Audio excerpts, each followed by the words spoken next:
Episode 4 की शुरुआत में राघव जैसे अर्जुन को मारने वाला होता है, वहाँ देविका पहुंचकर अर्जुन को बचा लेती है और राघव को अरेस्ट कर लेती है। इसके बाद हम कस्बे को देखते हैं जिसका आदमी जेल में था और वो उसे खूब मारता है क्योंकि वो बस आधा माल बचा कर ला पाया था और आधा तो पुलिस ने जब्त कर लिया। साथ ही राघव भी पकड़ा गया। तभी वहाँ पर कस्बे की बड़ी बहन आती है जो राघव की माँ थी। वो कस्बे को आते ही चाटा लगा देती है कि आज तेरी वजह से मेरा बेटा जेल में है, पर कस्बा अपनी बहन को कुछ नहीं कह पाता। फिर उसकी बहन रोने लगती है कि मेरे बेटे का अब क्या होगा। कस्बा कहता है कि राघव जानता था कि ये काम आसान नहीं होगा, फिर भी वो इसमें आया, पर मैं उसे बचा कर रहूंगा। और कस्बा अपने वकील को कुछ करने के लिए कहता है। फिर हम देखते हैं कि आनंद मिश्रा की वाइफ से आरिफ खान मिलने आया है, जो उससे कहता है कि मुझे आनंद के कमरे की तलाशी लेनी है, शायद उसकी मौत से जुड़ा कुछ राज मुझे पता चल पाए। इसके बाद हमें एक फ्लैशबैक दिखाते हैं कि आनंद और आरिफ खान कितने पक्के दोस्त थे और एक बार आनंद ने आरिफ को एक काफी महंगी वॉच गिफ्ट की थी जो उसने अपने सीक्रेट ड्रॉर से निकाली थी। अब प्रेजेंट में आते ही आरिफ सीधा आनंद के रूम में वही ड्रॉर खोलता है और उसे वहाँ आनंद का लैपटॉप और हार्ड डिस्क मिलते हैं। तब आरिफ आनंद की वाइफ को बुलाकर लैपटॉप का पासवर्ड पूछता है, पर वो कहते कि मुझे तो ये भी नहीं पता था कि आनंद का कोई सीक्रेट ड्रॉर भी है, जो कहकर वो उदास हो जाती है। इधर हम अर्जुन को देखते हैं जो थाने में राघव को बहुत ही बुरी तरह से मार रहा था और इसी दौरान उसके मुंह से निकल जाता है कि किसी ने मेरे भाई को मार डाला। तब देविका उससे पूछती है कि कौन सा भाई। अब अर्जुन बात घुमाते हुए कहता है कि अरे वो राहिल भी तो मेरा भाई जैसा था जिसे इन्होंने धक्का पर मार डाला। फिर देविका अर्जुन को साइड करके खुद राघव से पूछती है कि तुम करण को क्यों मारना चाहते हो, जिस पर राघव हंसने लगता है और देविका कहती है जितना हंसना है हंस ले, कंसाइनमेंट खुलने पर तू लंबा अंदर जाएगा। पर यहाँ तो राघव देविका से ही गंदी बातें करने लगता है, जिस पर देविका उसे मारते हुए ट्रक के पास लाती है। उसी समय वहाँ कब्जा का वकील राघव को छुड़ाने आ जाता है, लेकिन देविका कहती है कि अब पहले ये ट्रक खुलेगा क्योंकि मुझे माल देखना है किसमें है क्या। ये सुनकर राघव और वकील दोनों ही डरने लगते हैं, यानी ट्रक में कुछ इलीगल माल था, शायद इसमें वही हाथी के दांत होंगे। तभी वकील सीधा उसकी एमएलए से बात करवाता है जो देविका से कहते हैं कि जो ट्रक तुमने पकड़ा है उसे और राघव को छोड़ दो, वो मेरा ऑर्डर है। जिस पर देविका मान जाती है, लेकिन वो कहती है कि जाने से पहले मुझे ट्रक में क्या है देखना है। और ये सुनकर वकील की फिर से हालत खराब हो जाती है। अब पुलिस वाले ट्रक का ताला तोड़ते हैं और अंदर छानबीन करने लगते हैं, लेकिन ट्रक में तो सजाने वाला सामान था, उसमें ऐसी कोई गैर कानूनी चीज नहीं थी जिससे राघव को अरेस्ट करके रखा जाए। हालांकि उसी ट्रक में देविका को एक पूल टेबल भी मिलता है, जिसे देखकर वो हैरान हो जाती है कि ये यहाँ क्या कर रहा है, पर उसमें भी कुछ इलीगल नहीं था, जो देखकर वकील की जान में जान आती है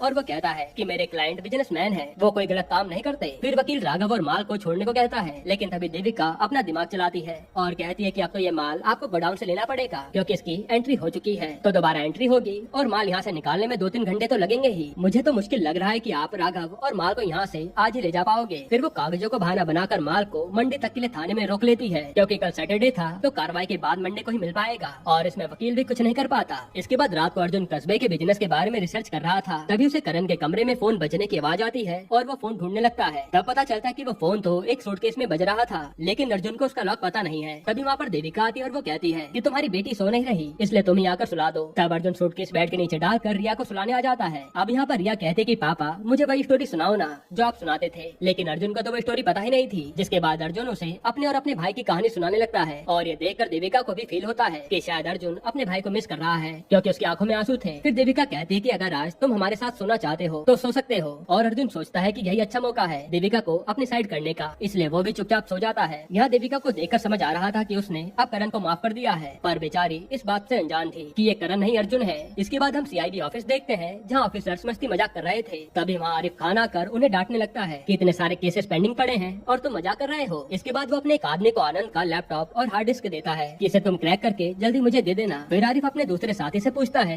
कि तुमने इस केस में क्या पता लगाया, जिस पर वो कहता है कि उस होटल में मर्डर वाली रात पर पार्टी चल रही थी और हमें 11 लोगों पर शक है जो मर्डर कर सकते हैं और सारे ही अमीर लोग थे। तभी दूसरा ऑफिसर कहता है कि हमारे पास अर्जुन के डीएनए है, तो मर्डर उसी ने किया होगा ना, हम फालतू के लफड़ों में क्यों पड़ रहे हैं। जिस पर आरिफ कहता है कि अर्जुन और उसकी गर्लफ्रेंड ने होटल में एक आदमी को लूटा और उसी टाइम मर्डर भी हुआ, जिसका मतलब है अर्जुन एक साथ 2 काम तो नहीं कर सकता, इसमें मर्डर कोई और ही होगा और उसे ही पकड़ना है। फिर हम अगले दिन अर्जुन को देखते हैं जो आज शक्कर की चाय पीने को मांगता है, लेकिन जैसे देविका आती है वो करण की तरह फीकी चाय पीने लगता है। इसके बाद देविका अर्जुन से कहती है कि आरिफ मर्डर केस की पूरी जांच कर रहा है और तुम अर्जुन का साथ कभी नहीं छोड़ोगे, ये मैं जानती हूँ, क्योंकि इससे पहले भी तुमने 2 साल पहले अर्जुन को बचाया था जब उसका कनेक्शन डेविड के साथ अटैक में निकला था। तुमने मुझसे कहकर उसका नाम केस से हटवाया था, जो सुनकर अर्जुन को एहसास होता है कि उसके भाई ने उसके लिए क्या क्या किया है। फिर देविका कहती कि अगर अर्जुन हमें सच बता दे तो शायद हम उसकी मदद कर पाए, और ये सुनकर अर्जुन टेंशन में आ जाता है कि अब मैं करूँ क्या। तभी वो देखता है कि एक आदमी गुंडे का स्केच बनवा रहा है और यहीं से उसे आइडिया आता है कि मैं भी उस रात मर्डर करने वाले का स्केच बनवाऊंगा, क्योंकि अर्जुन ने भागते हुए उसका हल्का फुल्का चेहरा देख लिया था। इधर आरिफ खान अब आनंद के केस के बारे में उन 11 बड़े बड़े बिजनेसमैन से पूछताछ करना शुरू करता है, लेकिन सब लोग यही कहते हैं कि हमें कुछ भी नहीं पता। वहीं अर्जुन अब स्केच आर्टिस्ट से अपने अकॉर्डिंग खूनी का फेस बनवा रहा था। फिर यहाँ आरिफ को उसका साथी आकर बताता है कि उन 11 सस्पेक्ट में से केवल 10 लोग ही आए थे और एक कहाँ है ये हमें नहीं पता, क्योंकि उसका नाम एड्रेस कुछ भी पता नहीं चल पाया। और क्या पता वही खूनी हो। इसके बाद हम अर्जुन को देखते हैं जिसने अपने दिमाग पर जोर डालकर उस खूनी का चेहरा बनवा लिया था। फिर हम एक आदमी को देखते हैं जो कस्बे से मिलने जेल में आता है और हमें पता चलता है कि ये वही खूनी है जिसका स्केच अर्जुन ने रेडी करवाया है, यानी इसी ने जर्नलिस्ट आनंद मिश्रा को मारा था। यहीं पर एपिसोड 4 खत्म होता है।